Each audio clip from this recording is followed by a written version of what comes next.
Je te propose entre-temps qu'on diffuse les 2 teasers que tu m'as envoyés via Quentin tout à l'heure, enfin hier. Donc, voilà. Un spectacle justement qui est très muet, qui est calme, Non. et puis un autre spectacle qui est plus dynamique pour Noël. Non.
Tu as pu voir le clip? Je suis désolé, mais non, pas du tout. Oui, La deuxième mort de Laura Bell, c'est un roman noir, donc c'est un roman noir sur scène, ou un film noir sur scène. Donc on dit roman noir et film noir, on ne dit pas théâtre noir, mais c'est pareil, sauf que là, effectivement, c'est du théâtre. Donc ça plonge en fait l'histoire plonge le spectateur dans une ambiance de l'Amérique de 1950. Donc c'est une histoire qui aurait pu être jouée par Humphrey Bogart et Lorraine Bacall il y a, on va dire, un certain nombre d'années de ça, il y a presque 80 ans. Mais comme ils ne sont pas disponibles, on joue leur place. Mais plaisanterie mise à part, donc c'est une histoire qui va chercher effectivement des références dans tous ces histoires-là, et un intrigue qui tient en haleine du début à la fin. Donc en l'occurrence, Laura Bell est un témoin important qui peut faire condamner un magnat du crime organisé local, sauf que, comme elle était attaquée par un tueur de ce magnat, et ben en fait, elle a perdu la mémoire. Donc un journaliste et un lieutenant de police essayent de lui faire retrouver ses souvenirs éparpillés dans une maison isolée avec elle. Et donc pendant ce temps-là, effectivement, le tueur est le proche. Donc la question est de savoir comment ça va pouvoir se terminer, quels vont être ses souvenirs. Est-ce que finalement tout le monde va pouvoir traverser cette histoire sans encombre ou pas? Voilà. Mais au-delà de l'intrigue, c'est une histoire qui va obliger les 3 protagonistes. Il y a 3 personnages sur scène, hein, le lieutenant de police, le journaliste et Laura Bell. Donc ça va les obliger à aller fouiller au fond d'eux-mêmes et déterrer en fait des souvenirs qu'ils n'auraient pas forcément déterrés. Voilà, ils vont se retrouver à travers cette histoire-là. Ok, et du coup, est-ce que je peux... Tu m'entends ou pas du tout? C'est l'auteur lui-même, surtout face à lui-même. Voilà. Alors, j'ai le deuxième teaser à passer, où ça parle plus, on va dire. Nerveux, c'est une comédie. Mais une comédie qui commence plutôt mal. Sandrine, j'ai quelque chose de très important à vous dire. Et je voudrais vous le dire avant de partir. Oui, parce que ce soir, je vais me suicider. Autrement dit, suicide à l'apéro. Oh là là. Mon pauvre Antoine, t'es vraiment nul de chez nul. En entrée, tenue de soirée déjantée. Et en plat principal, révélation incroyable.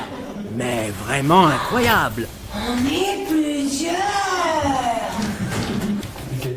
Qu'est-ce que vous faites? Je change le cours des choses. Tellement incroyable qu'elle déclenchera quelques réactions de la part de la fameuse Sandrine. Je peux peut-être vous donner un coup de main, non? Non, parce que là, on est encore très très loin de Guantanamo. Vous remplissez votre vie de vide.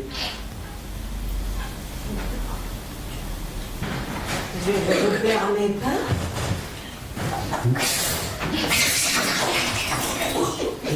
Je vais vous arracher les yeux avec cette passe à escargot. Un réveillon très inattendu, mené tambour battant, avec un menu riche en surprises et un lot de répliques cinglantes. Oh, fais-moi le malin, hein. T'es typique le genre de mec, toi, qu'on abandonne à la naissance dans un panier sur un fleuve. Continue de flotter. Sandrine et Antoine n'auront plus ensuite qu'à essayer de digérer tous les rebondissements. et aussi le dessert. Bah non, on va finir tous les deux ivres morts. Moi ivre, vous mort. Let it snow, let it snow.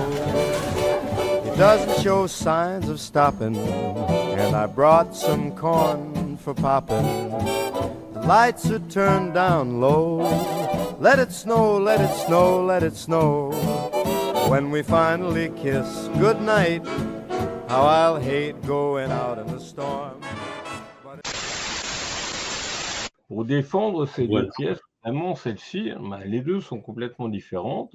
Quels sont tes arguments pour les défendre? Ah oui, c'est complètement différent. Oui, il y en a une qui est plutôt, on va dire, muette et l'autre plutôt. Eh ben, un en peu, fait, c'est que alors, je l'ai défendu une par une. du Noël à l'ancien ou un peu à l'ancien. Tout à l'heure, en fait, pour parler de la deuxième mort de Rabel, puisque je parlais de la deuxième mort de Laure Rabel, Oui. voilà. Donc, si je commence par la première, puisque vous avez passé les trucs dans le.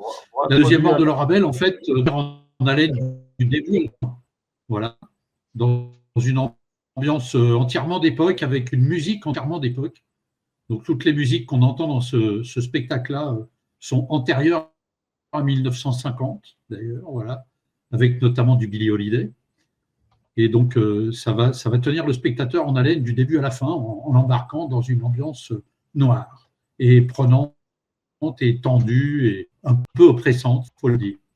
Voilà. C'est le deuxième mort. Donc, plongez avec nous, on invite. Et pour l'autre pièce, donc, Meilleurs vœux, ou presque, là, on est sur un autre registre. Donc, c'est une tragicomédie. L'auteur lui-même, Carol Gripp, a sous-titré sa pièce « Ils n'ont aucun point commun et c'est déjà beaucoup ». Donc, en fait, c'est au-delà de l'aspect comédie, en fait, c'est une pièce sur la solitude, puisque c'est la rencontre de deux solitudes qui est déclenchée de manière un peu burlesque, certes. Et puis, il y a des passages qui sont burlesques, on rit beaucoup, mais c'est un humour qui s'appuie sur quelque chose qui n'est pas drôle.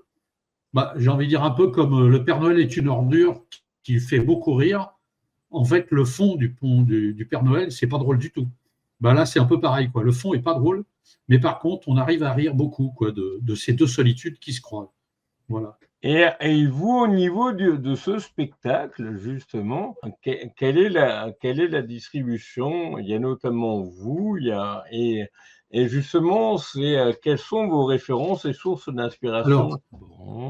Alors, c'est vrai que, pour ce qui est de la deuxième mort de Laure Rabel, en fait, c'est moi qui ai écrit la pièce. Donc, la distribution, c'est vrai que moi, je joue avec donc, Nathalie Contat et Stéphane Roux. On est trois sur scène. Et mon inspiration, c'est tous les films et les romans noirs que j'ai vus depuis ma plus tendre dire. C'est un univers que je connais bien. Il y en a qui vont écrire des tragédies grecques ou qui vont écrire, je ne sais pas, moi, des drames romantiques, parce qu'ils maîtrisent en fait la narration et les codes de ces genres-là. Moi, en fait, j'ai tellement lu de romans noirs et j'ai tellement vu de films noirs que je connais en fait les codes narratifs, les codes émotionnels. Pour ça, je me suis inspiré de cet univers. Meilleurs vœux ou presque, là, on emprunte plus à la comédie et parfois même on laisse rentrer le dessin animé presque visuellement. Il y a des fois, c'est presque du Tex Avery, quoi. Donc voilà. Donc, c'est une comédie qui fait rire à partir de choses qui ne sont pas drôles, quoi. Voilà. Et dans ce domaine-là, justement, quels sont vos projets pour les semaines et les mois à venir? Ok. Alors pour info, ces deux pièces-là, elles tournent depuis quelques années. Laure Rabel depuis 2 ans. Elle a fait 2 festivals d'Avignon avec succès. C'est une pièce qui a fait partie de la sélection officielle. Voilà. Et donc c'est aussi une pièce qui a été sélectionnée au Festival Polar de Cognac, donc qui est la référence en matière de polar. Voilà. D'accord. Et quels sont vos projets pour les... C'est une pièce qui marche très très bien. On l'a rejouée il y a 10 jours. Et quels sont vos projets pour la saison qui vient, le projet, c'est de faire tourner ces 2 pièces-là, qui tournent encore. Oui. J'ai compris. Donc là, en fait, on va jouer, on rentre dans la saison, on finit, on a encore une représentation de Laure Rabel, la deuxième mort de Laure Rabel, là, à la fin du mois, pas très loin d'Avignon, à Bédouin, et après, on basculera pour cette pièce-là au mois de juillet au Festival d'Avignon. Okay. Et pour Meilleurs vœux, en fait, on rentre dans la saison de Meilleurs vœux, puisque on rentre dans la saison des... Et donc là, on normal, mais on jouera le 31 décembre à Avignon. J'entends pas. Comme d'habitude, on sera. Mais moi, le problème, c'est que ce que je dis tout ce que je dis, ça s'entend sur Internet puisqu'on est en live. Voilà, donc a priori, de votre côté, vous devez avoir Ouais, une mais mauvaise après, connexion, mais j'en suis désolé. Moi, je t'entends pas bien. Et ça ne dépend pas de moi, et j'en suis encore plus désolé. Comme techniquement, ça marche pas. Bah, moi, au niveau technique, ça ne dépend pas de moi, ça dépend de votre côté. Donc, voilà. Et donc, du coup, Olivier, on y croit, les motiver comme d'habitude. Alors, est-ce qu'on peut... Tu m'entends là ou pas du tout? Ça dépend pas de moi. Alors, on relance à nouveau le teaser. Pas bien. Bon, allez, une des deux. Quel est ton teaser préféré des deux que tu m'as envoyé? Et ben, la deuxième mort de Laura Bell. Dis-moi, lequel? Meilleur vœu. Meilleur vœu, c'est une comédie. Laura Bell. Mais une comédie qui commence plutôt mal. Sandrine, j'ai quelque chose de très important à vous dire. Et je voudrais vous le dire avant de partir. Oui, parce que ce soir, je vais me suicider. Autrement dit, suicide à l'apéro. Oh là là. Mon pauvre Antoine, t'es vraiment nul de chez nul. En entrée, tenue de soirée déjantée. Et en plat principal, révélation incroyable. Mais vraiment incroyable. On est plusieurs. Qu'est-ce que vous faites? Je change le cours des choses. Tellement incroyable qu'elle déclenchera quelques réactions de la part de la fameuse Sandrine. Je peux peut-être vous donner un coup de main, non? Non, parce que là, on est encore très très loin de Guantanamo. Vous remplissez votre vie de vide. Je vais vous permets pas. Je vais vous arracher les yeux avec cette passe à escargot. Un réveillon très inattendu, mené tambour battant, avec un menu riche en surprises et un lot de répliques cinglantes. Oh, fais-moi le malin, hein. T'es typique le genre de mec, toi, qu'on abandonne à la naissance dans un panier sur un fleuve. Et continue de flotter. Sandrine et Antoine n'auront plus ensuite qu'à essayer de digérer tous les rebondissements. Et aussi le dessert. Bah non, on va finir tous les deux ivres morts. Moi ivre, vous mort. Let it snow, let it snow. It doesn't show signs of stopping, and I brought some corn for popping. The lights are turned down low. Let it snow, let it snow, let it snow. When we finally kiss goodnight, how I'll hate going out in the storm. Je te souhaite une excellente soirée, Olivier Douau. On a diffusé les différents clips promo, teaser, et